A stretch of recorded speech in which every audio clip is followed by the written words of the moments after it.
Bueno, pues vale. Sí. Se nos oye. Casi no te pones los... No, los auriculares. ¿Tú los tienes? Ah, tú tienes ya tienes tuyos. Parece sobrado. No, y los Ah, tenía. yo ya vi su auricular. Los tenía en el... Sí, con esto escucha mejor, sí. No, que los tenía como... No sabía si ibas a bajarlo. Ah, me has usado hasta que te has tenido tus propios auriculares. Que no, estos son unos que llevo en la mochila. No tengo guión, pero tengo muchos apuntes. Bueno, yo me dejo literatura por aquí. Mucha literatura por aquí.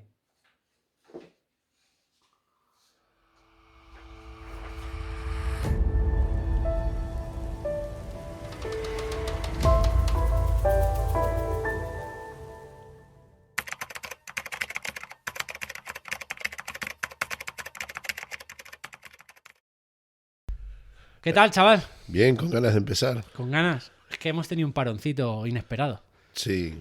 Es lo que tiene cuando el virus se mueve por el rincón. Nos hemos dejado la puerta abierta ahí del rincón Y el tema es que primero fue uno, luego fue el otro. Efectivamente. Y la voz está, pues, como veréis, tengo una voz mejorada ya. Más grave, más de Una locutor. 3.0. Sí, ya mi voz ha pasado a otro nivel locutacional.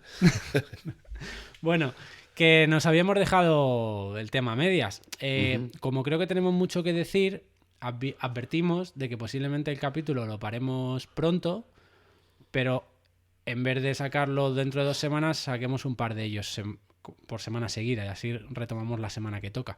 Genial. Así que hoy haremos uno y si nos veis con la misma ropa no es que seamos unos cochinos, es que el podcast continúa aunque vosotros no lo veáis. Así que vamos con la primera parte. Venga. Nos habíamos dejado esto del espejo, de imitar a Jesús, entiendas por Jesús lo que quieras, ya sea una cosa muy celestial o una cosa muy humana, pero por lo menos vamos a ver cómo sería eso de imitar y qué es lo que vamos a imitar. Así que... ¿Tú piensas que vamos a entrar con esto ya? No, macho, no. Es que nos dejamos cosas. Es que si entramos... Vamos a hablar de esto, pero espera, date una pausa. Date una pausa. Yo quiero hablar de una cosa primero. Precisamente me dices Segundo, porque el primero ya fue el capítulo pues, 6. Pues segundo, vale. Segundo. El primero fue el otro día, así que hicimos un inciso. El tema es que cuando vemos de imitar, ¿qué pasa? Que hay diferentes formas de imitarle. ¿Es fácil malinterpretarlo o qué? Y que cada uno vea una cosa diferente en el espejo, pregunto. Pues sí, yo creo que sí. Vale, Y de hecho, el término imitar puede tener también a veces algunas complicaciones. Yo creo que a veces tú puedes imitar a alguien de la tele, por ejemplo, pero no ser realmente así, sino que estás haciendo una actuación. Un papel. Un papel. Ahora, si hablamos de imitar a Jesús, yo creo que va mucho más allá, sino es querer ser como. Vale. Como él, imitar el ser como. No un papel puntual, sino... No estar haciendo un papel, digamos. Efectivamente. Que el papel sería para un rato. Ajá. Y imitar completamente sería que forme parte de tu estilo de vida, ¿no? Vale. Yo te voy a... Hace varios capítulos que nos tiramos un poquito de historia y de fechas y de cosas para esta. ¿Te acuerdas que en el año 325 después de Cristo se dejó de perseguir al cristianismo por el emperador Constantino y tal, ¿vale? Pues justo antes de esas fechas había algunos que hablaban de que si la gloria y que Cristo no podía ser, Jesús no podía ser humano y que debía ser solo Dios porque lo humano y la materia era todo muy mala, entonces Dios no puede ser materia, ¿vale? Porque eso es malo. Entonces lo divinizaban todo. Jesús no fue un hombre y fue solo una persona divina, un Dios que vino aquí y tal. Y luego estaban esos eran los... Lo tengo por aquí en chivatazo, los docetas. Los docetas eran los que pensaban esto. Y luego estaban los ebonitas, que eran todo lo contrario, que pensaban que no, que él fue un gran humano y patatín y patatán, pero que de Dios nanay. ¿Vale? Es un poco lo que veíamos el otro día y que como acabamos de empezar hoy. Véase eso de imitar a Jesús como tú quieras. Ya seas un poco doceta o un poco ebonita, Sí. ¿vale? Total, cuando en el 325 ya se junta el Concilio de Nicea, una de las cosas que se debaten, aparte de lo de los herejes, por donde empezamos el podcast y demás, es este tema. no que lo tengan muy claro, pero concluyen con una frase un poco lapidaria, que es: Jesús fue 100% humano y 100% divino. Ya está. Y nos lavamos las manos. Entiendas eso por lo que quieras. Y es como, bueno, total, la gente lo acepta porque lo dice la Iglesia y el imperio y como para llevarle la contraria. Y creo yo, ¿vale? Llevando más o menos razón, pero explicativamente, ¿qué leches es eso? O eres un 100% una cosa o eres 100% la otra. ¿Cómo eres 100% las dos? ¿Vale? Pues mira, vamos a pasar una fotito. Y es que una vez que esto se da por bueno, aún así en la teoría se concluye que 100% humano, 100% divino. Pero en la teoría es que es muy difícil. Entonces, de ahí surgen dos escuelas, ¿vale? La de Alejandría y la de Antioquía. La de Antioquía está muy cerca de Galilea, de donde era Jesús. Por lo tanto, era una escuela que tiraba mucho por el recuerdo de ese Jesús, todo lo humano, todo lo histórico, y les pasaba un poco como los ebonitas, ¿no? Más el 100% humano. Lo que hizo acá en la tierra y todo. Efectivamente, pero ojo, ellos creían en la doctrina que se había puesto en la Iglesia, por lo tanto también creían en ese 100% que divino. Tenía su parte divina. Pero enfatizaban más ese 100% humano. Alejandría, que eran más de darle al coquito y un poco... se tiraban más por esto del gnosticismo, de la gloria y no sé qué, pues tendían un poco a ver a ese Cristo de la fe. Y hoy en día, pregunto, ¿con qué nos hemos quedado? ¿Con qué crees que nos hemos quedado más? Mi opinión personal, Sí. con mi experiencia tal, es que estudiamos un Jesús cercano, que lo vemos en los evangelios, sobre todo se estudia mucho en los evangelios, pero una vez que subió, que murió, lo dejamos ahí. Ahí se queda. Y no lo volvemos a hacer real en nuestro día a día.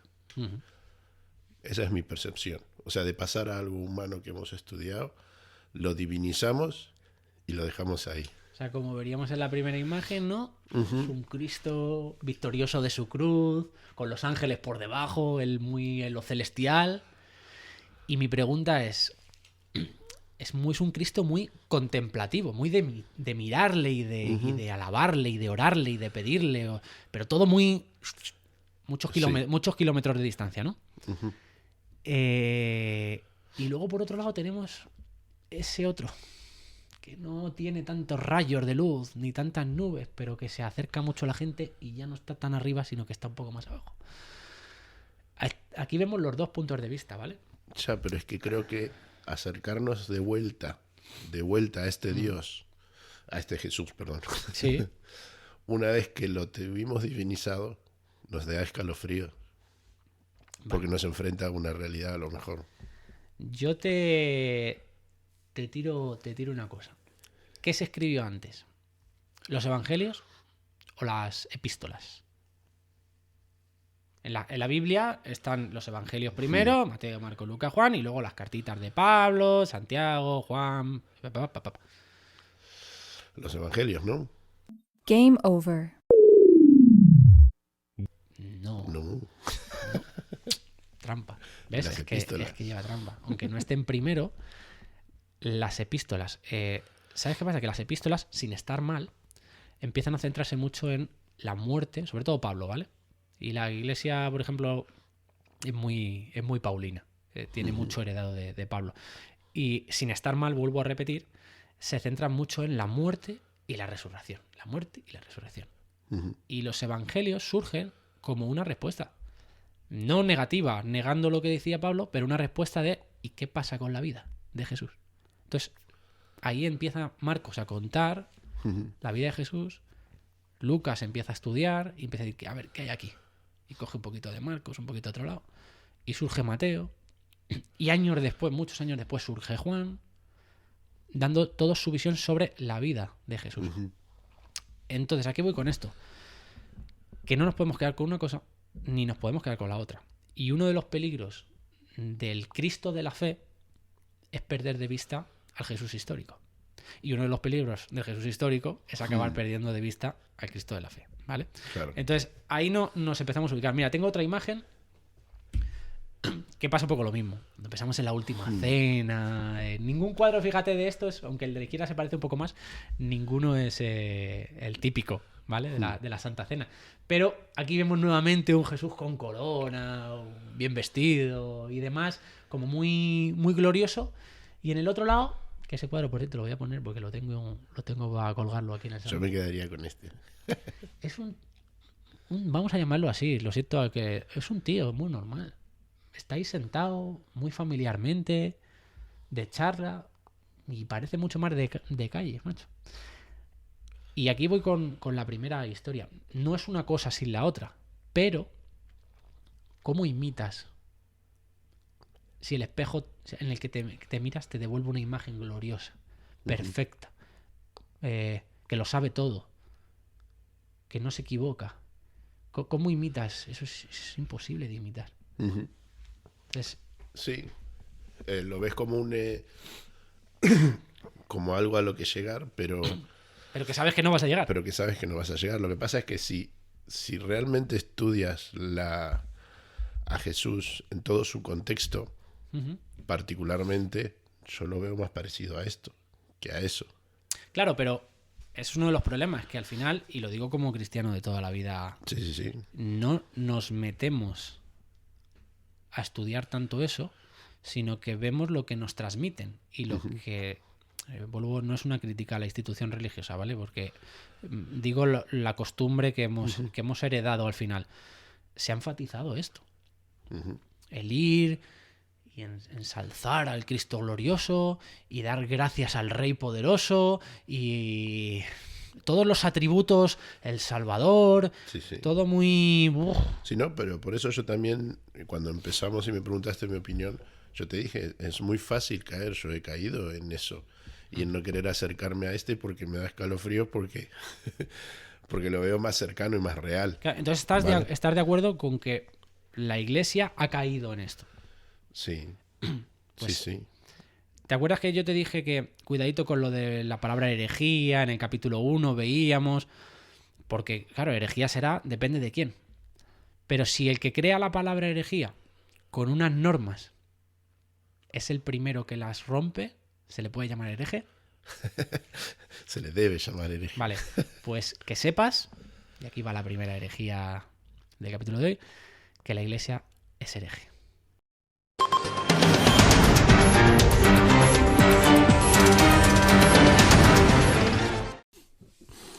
No me hace gracia. Me he reído un poco, pero no me hace gracia. No está bien esto. La Iglesia actual creo que se está corrigiendo poco a poco, pero la Iglesia de los últimos años es muy hereje.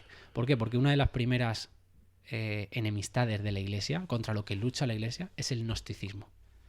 La Iglesia es muy gnóstica hoy en día. Porque sin negar en la teoría que Cristo fue humano, en la práctica solo ven a Cristo de la fe. Wow. Esperamos su segunda venida y aquí no pasa nada. No vemos este cuadro y el anterior. Nos quedamos con el otro. La Iglesia se siente identificada con el otro. Y luego tú has dicho, sí, pero luego yo veo los evangelios y me meto dentro y veo otra cosa. A lo mejor es que escuchamos más, hacemos más caso a lo que escuchamos, más que a lo que vemos. Sí. Y vamos a trabajar un poco esto, ¿vale? Parón. Vemos al Rey, vemos su gloria, vemos al Salvador, vemos al Todopoderoso, vemos al que todo lo sabe, al que está en todos lados. ¿Cómo leches imitamos eso? No son atributos fácilmente imitables. Entonces, ¿qué atributos hay que mirar? Vale, hasta ahí nos hemos quedado, ¿no? Que Sí. somos un poco herejes. O las iglesias. No Vale. nos libramos. Vamos a ver qué sacamos de ese espejo realmente. Que hacer una herejía no significa hacerla adrede. No. Aposta. Yo O puedo sea, decir una herejía sin querer. No creo que el que haya sido hereje siempre lo haya hecho aposta. Pero bueno, hay quien quiere ser hereje aposta. hay quien pero quiere ser hereje. Nosotros queremos ser un poquito. hay que alimentar el rincón. Voy a... ¿Me dejas hacerte un spoiler rápido de la Biblia? Venga. Es que habrá mucha gente que dirá, joder, es que habláis de Mateo, Marcos, Lucas, Juan, los evangelios. Yo no tengo ni idea de nada de esto. ¿Y qué es la Biblia? Yo no la he leído en mi vida. Sé que habla de Dios y que dicen por ahí que la ha dictado él. Y cosas así, pero no sé ni de qué habla. Hay un tío que se llama Jesús por ahí. Bueno, spoiler muy rápido. Venga. Una creación. Sí. Un acontecimiento de cómo Sí. Dios crea las cosas. De repente, una promesa. Dios promete que va a llevar bendición a todos los lugares de la tierra por medio de un hombrecillo que se llama Abraham, y de su raíz sale el pueblo de Israel, los judíos, bla, bla, bla. Caídas. Hay caídas repetidas, tropezones de Abraham, de su hijo Isaac, del otro Jacob, de los hijos de Jacob, un montón Amor de del Señor, amor del Señor, amor del Señor. más o menos. efectivamente, el Señor viene, perdona, restaura, volvemos a colocar en las fichas del juego, y la Biblia se la pasa así continuamente. Creamos, caemos, ¿vale? Total, ahí empezamos a ver, después de la historia de Abraham, vemos a un tal Moisés, luego vemos a los jueces son como una especie de superhéroes, vamos a llamarlos, ¿vale? Que cuando no hay nadie, no hay reyes en esa época, entonces como no hay reyes, pues necesitamos una especie de superhéroes por los mediante Dios, por los que mediante Dios viene a arreglar un poco el desastre. Sí. ¿Vale? Levanta un juez, pero luego vuelven a desobedecer. Pum. Al final, después de que nos cansamos de unos cuantos superhéroes, llegan los famosos reyes, un rey normal y corriente, ¿vale? Que no había habido hasta ahora. ¿Qué pasa con los reyes? Época gloriosa, volvemos a liarla, volvemos a caer. ¿Qué pasa? Que esto que habían sido pequeñas caídas, no, las caídas eran bastante gordas, pero eran relativamente fáciles de solucionar. No había sido catastrófico para el pueblo de Israel. Sí, no como un diluvio. Eso es, no había sido muy catastrófico. Pero de repente ya es como que la cosa lleva a un punto extremo, con los reyes se corrompe todo, y llega un punto en el que el pueblo de Israel es exiliado, o sea, Ajá. de su tierra. Hasta entonces no habían perdido la identidad de su tierra, y les echan. Les echan y parece el Apocalipsis. O sea, de hecho, todo el juicio que habla el Antiguo Testamento, la gente que empieza a ver, es que mira, va a haber un juicio el día de mañana cuando te mueras. No, estaban hablando de ese juicio que llegó. Se lió parda, pero igual que hay restauraciones, hubo una vuelta. Pudieron Sí. volver a su tierra años después, generaciones después. Y Generaciones después, no los generaciones mismos que después. salieron. No los mismos. Aquí cada vez que te hablo de una caída, a veces el que vuelve es tu nieto. 200 o 300 años. O vete tú a saber, sí. Entonces, acaban volviendo, y ahí empieza, a partir de ahí, y no antes, empieza esa visión del Mesías, de que va a venir alguien que por fin va a poner punto y final a todo este ciclo de levantamiento, caídas, perdones, y que entonces se acabará todo. Que se me va el crono. Total, ahí en ese contexto ya llega Jesús, Sí. ¿vale? Y Jesús viene a presentar algo, ¿vale? Entonces, ahí ve el pequeño spoiler. En la Biblia un poco de eso, luego habla de la historia de Jesús, que nace, hace muchas cosas, se muere, resucita, y luego después acaban las cartas contando un poquito, cartas que son en ser a las iglesias, contando Sí. un poquito, pues oye, mira, esto es lo que deberíamos hacer, cómo deberíamos vivir. Ese es el resumen un poco de la Biblia, ¿vale? Entonces, dependiendo del libro que leas, pues te cuenta unas cosas u otras. Pero O lo mismo de distintas maneras. o lo mismo de distintas maneras. La primera parte habla mucho de este ciclo de creaciones, caídas, restauraciones, y la segunda parte se centra mucho en Jesús y cómo vivirle en las futuras comunidades, ¿vale? Hasta ahí spoiler marcado. Si no sabías de qué va la Biblia, ya lo sabes. Te pregunto. Mira, pásame una imagen. Oh, yeah. Yeah. Gerald Butler. El ciudadano ejemplar. ¿Te acuerdas el otro día que si mirábamos al espejo, la imagen que nos tiene que devolver es la de un ciudadano ejemplar? ¿Vale? ¿Y cómo es ese ciudadano ejemplar? Porque yo no sé si has visto esta película. No, esta no la he visto. Bueno, pues este hombre es un ciudadano ejemplar. Es el de 300, por si no lo identificas. Es, Sí, sí, es sí. Leónidas. Este tío es un ciudadano ejemplar. ¿Por qué es un ciudadano ejemplar? ¿Tú te puedes imaginar? Es una peli que hay un atentado contra la Casa Blanca. Este tío, que me parece que, si quiero recordar la película, estaba jubilado y estaba retirado de del servicio secreto de la Casa Blanca. Pero al tío le llaman porque el tío lo vale. ¿Y qué crees que hace? Había un secuestro ahí en la Casa Blanca y él tiene que llegar a hacer Claro. algo.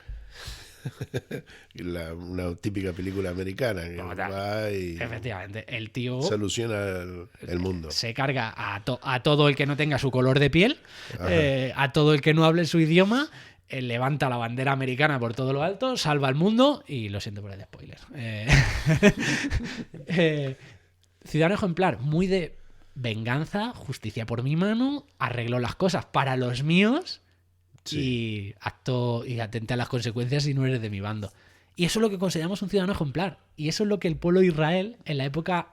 Que sea bueno, pero bueno con los tuyos y con tu punto de vista de las cosas. Entonces, o sea que es un ciudadano ejemplar, pero ejemplar para los otros. Para los otros es un desgraciado. Claro. Entonces, ¿qué se esperaba de Jesús cuando vino? ¿Qué se esperaba del Mesías en el momento en el que viene Jesús? Esto, un Gerald Butler. Esperaban un tío que reventase a Roma y a cualquiera que se opusiese al pueblo de Israel.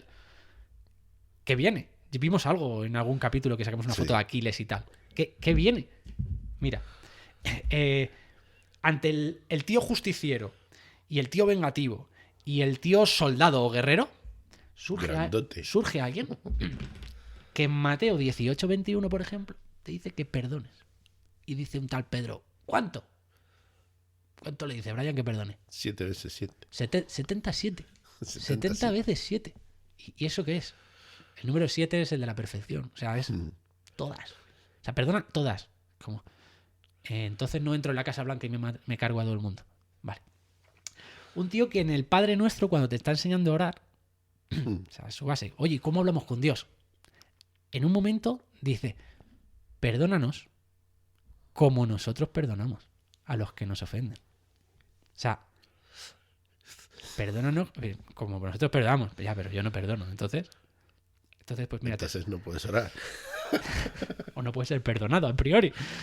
De hecho, entonces la salvación no es por creer, es por perdonar, o cómo va esto.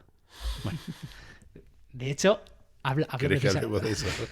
Otro día. Habla no solo en Mateo, sino también en Marcos y Lucas, y en Mateo otra vez, ¿vale? Que son los que narran un poco la historia de Jesús, aparte de Juan, pero Juan, ya te digo, es plato aparte. Habla de... Está enseñando a la gente y habla de que los que perdonen serán perdonados. Los que tengan misericordia serán misericordiosos con ellos. O sea, le da un énfasis al perdón y a la misericordia poco vengativo. ¿Me explico? Sí. No. De hecho, hay un momento cuando arrestan a Jesús, que Pedro es un motivado, ¿vale? Pedro es un Gerard Butler. Y Pedro coge y le corta la oreja a uno. Y coge Jesús y dice, quieto. Porque el momento era, vienen a por Jesús, claro, sus discípulos le protegen, y el otro dice, que no cortes orejas, que aquí no estamos toreando. Y de hecho no lo deja así, sino que el tío, la historia narra que sana la oreja de la persona herida, que eran los enemigos, los romanos. Y joder, podía haber aprovechado, haber dicho, vamos, espadas arriba y hincharos a palos. No. Pero mira, cuando nosotros discutimos con la gente, normalmente sí que somos muy de... O sea, entre líneas, aparte de lo que me estás diciendo del perdón, cosa a imitar, si queremos imitar a Jesús, Sí. En lo que estás diciendo, me estás fraseando que el mismo Jesús nos invita a imitarle, a actuar como él. Que él nos invita, sí, claro. Sí. A Pedro se lo dice en toda la cara. Y además en la oración, en el Sermón del Monte, que es cuando está enseñando a la gente, que está invitando a ese perdón y a esa misericordia, en todos lados. O sea, se pasa su recorrido con la gente, la gente, no alejado de la gente.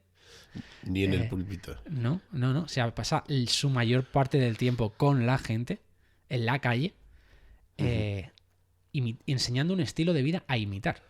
Entonces, cuando tú te mires en el espejo, te tiene que devolver el reflejo de el perdón y de la misericordia con la gente. Luego han mencionado que claro, se espera un ciudadano ejemplar para los tuyos. Claro. ¿Y Jesús era para los suyos? Sí, viene para los suyos, para todos. No viene para los suyos, me quisiste callar. Hay un poco de todo. Vamos a ver qué dice la Biblia. Dice, a los suyos fue, dice Juan, pero los suyos no le recibieron. Claro. Entonces, ¿quién leches le recibe? Hay un centurión romano, en Mateo 8, que habla de que le pide a Jesús que sane a un siervo, no sé si te suena la historia. Y Jesús dice que venga, voy a tu casa, y el otro dice, no hace falta ni que vengas a mi casa. Y Jesús se queda flipando. Y total, es un romano, ¿vale? No del pueblo. Sí. Y dice Jesús, no he hallado tanta fe en toda Israel como en este hombre. Diciendo, ojo, mini punto y punto para un romano. El enemigo público número 1 de Israel. ¿Vale? Pero es que no acaba ahí. La mujer cananea. ¿Tú te sabes esta historia? Muy, muy brevemente. Venga. Coge y Jesús iba a sanar a uno del pueblo y en medio de la historia se para la historia y viene una mujer que le pide que le sane y Jesús como que la trata mal. Es una historia que no se toca mucho en las iglesias porque ves a Jesús tratando mal a alguien, pero es que es una trampa. Porque a Jesús le siguen todos los suyos y lo que Jesús quiere es que vea, actúa como ellos se piensan que va a actuar y luego le da la vuelta a la tortilla. Porque la coge y dice, no está bien pedir comida a quien no se... Habla de los perrillos. Dice, no está bien dar las sobras a los perrillos, ni siquiera. Y salta Que ella. en ese momento estaban muy mal vistos. Claro, y salta ella y dice, bueno, hasta los perrillos tienen derecho a comer. ¿No? O sea, no vengas, Jesús le dice, no vengas a quitar al pueblo de Israel, que yo no he venido a ti. Yo no he venido a los tuyos, he venido al pueblo de Israel. Y la otra mujer dice, bueno, hasta nosotros tenemos derecho, ¿no? Eso es lo que, hasta ahí es lo que esperaba todo el mundo. ¿Qué coge Jesús y hace? En vez de pasar por largo y decir, me da igual, no he venido a ti, coge y la sana. Jesús no es que su intención fuera hablar mal de esa mujer, es que hace lo que vosotros esperáis a lo que yo vengo realmente. ¿Vale? Luego con la mujer samaritana pasa exactamente lo mismo. En el libro de Juan narra que Jesús va, se encuentra mujer en un pozo, la demuestra que él es el Mesías, quien dice ser, y provoca una salvación en esa ciudad por medio de esa mujer. El pueblo de Samaria, que es enemigo de Israel, nuevamente provoca salvación ahí.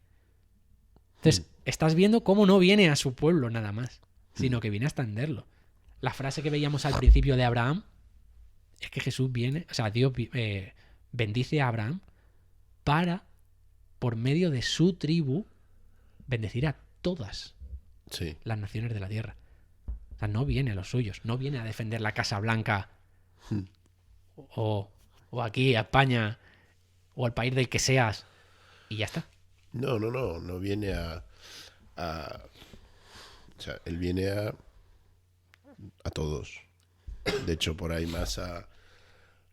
No puedo decir más a... a todos. A todos. A todos. Viene a todos. Pero en muchas partes de los evangelios puedes ver que presta mucha atención a los que no creen, a los necesitados, a los que no le están siguiendo. Él se enfoca más no en seguir educando y trabajando con los que le siguen, sino va a las calles, no se encierra en las iglesias, en las grandes...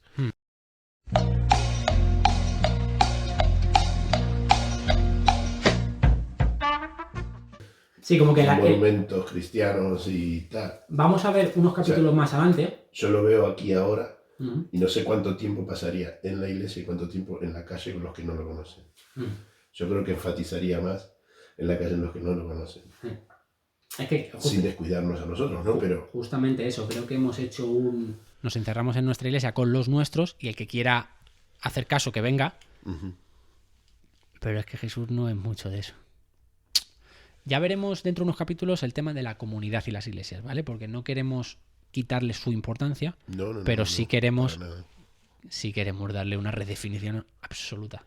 O sea, porque no, tal y como estamos, creemos que tenemos que seguir avanzando y recreándonos. Efectivamente. No vamos a renunciar a la iglesia, pero sí a la iglesia tal y como... A valorar más las tradiciones que... Tal y como la conocemos, sí. Así, pero bueno, lo vemos dentro de unos capítulos. ¿Te parece que hagamos un punto? Continuará. Venga. Así, con 30 minutos. Sí. ¿O le dejamos con las ganas? La semana que viene más. Venga. Nosotros vamos a seguir, ¿vale? Vamos a ducharnos, a cambiarnos la ropa. Chicos, nos vemos en un rato. Hasta luego.